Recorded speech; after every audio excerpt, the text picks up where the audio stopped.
Why did I go on my 600-pound life and not get the surgery? It's one of the biggest questions that I get. Some are even upset with that decision.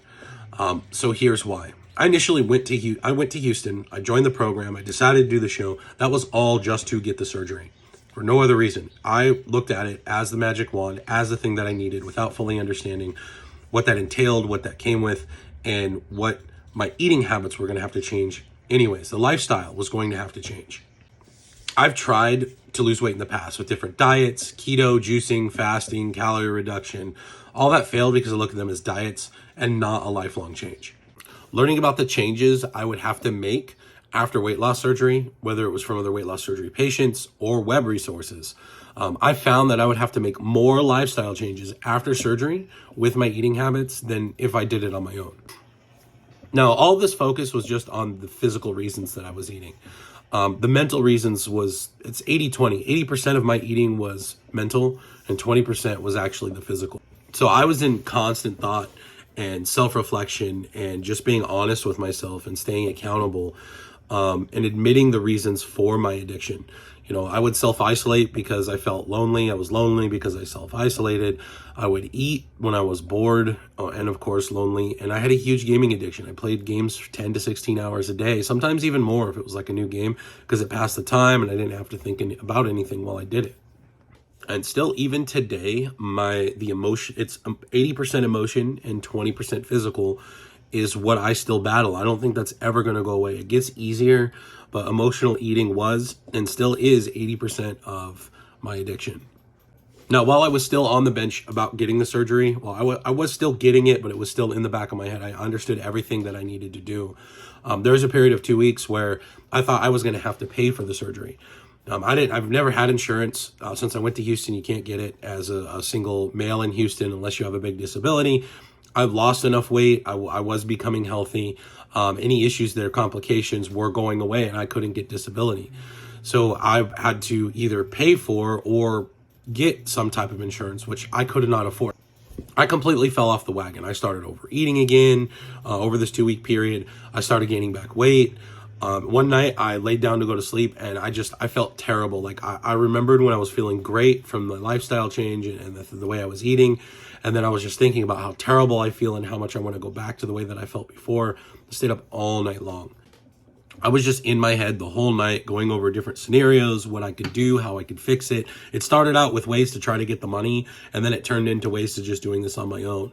Needless to say, I woke up the next morning and I knew exactly what I was doing. I was doing this on my own. I didn't need anything. I understood the tools. I knew why I was eating. I've already fixed the majority of everything I was doing, and I was already doing it. All I had to do was continue to change that lifestyle so that way when I was done with my journey, I still eat the same stuff. I just eat the amount for my desired weight. So that morning when the doctor's office opened up, I called Dr. Now. I told him I would not be getting a weight loss surgery. And come to find out, they were working on a way to get me the surgery with no insurance and no charge. It just took time to get it all together, which was a really big lack of communication on their part. I mean, it's pretty easy to tell me, hey, you don't have these things. But I mean, if you can get insurance to pay for it, why would you have anybody else pay for it?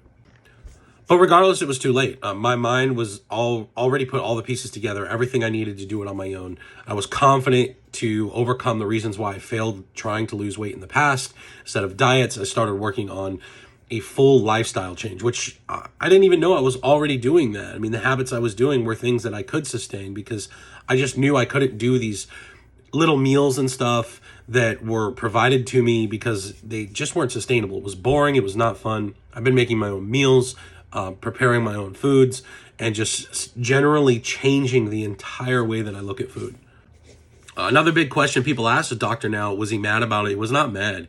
By that time, he already seen how determined I was and the dedication that I had to doing what I wanted to do. And he fully supported me, but he made sure that I absolutely knew that this was the hardest option. It was going to be very difficult, and statistically, the chances of failure were extremely high. Now, I'm not going to name who, but once I decided to make that decision to not get the surgery, I did start getting from other sources, hey, if you get the surgery, you're going to lose weight 3 times faster, which at the time would have been extremely unhealthy for me because I was losing quite a bit of weight each month, and 3 times faster would have actually been very unhealthy for me. They told me I wasn't going to make it without it. It was a lot of negative things to it. I mean, I even still get some of that stuff online from people as well. Like, oh, if you don't get the surgery, you're not going to make it. It's impossible. People have done this. A lot of people have done it. It's just a very, very small amount of people have done it. And that's why it seems like it's so impossible. I actually went online and tried to find myself someone who's gone through the process, who documented their entire process, or at least the majority of it. But there was nobody I could relate to that's done that. And then the people that I could, it's just old pictures. And then all of a sudden they have new pictures, or they have a couple in between, but there's no actual recorded journey or anything that's happened with it that I could follow along, whether with them or just to kind of go back and watch all of their old content. I'm sure somebody's out there. Maybe I just didn't find them. But I want to make sure that I have this out there in case there is anybody like me that can relate to me and would enjoy going through that whole process with me, or just to look back and see that process and it helps them, even if it only helps one person, because it felt really bad to be told by different people that, hey, what you're doing isn't going to work. Your decision was entirely wrong. Even though I know it's right and I know I'm doing the right thing, it still is concerning to me that all of that negativity that's out there surrounding the option that I chose could deter one other person from doing it themselves. That could be their breaking point, why they can't do it.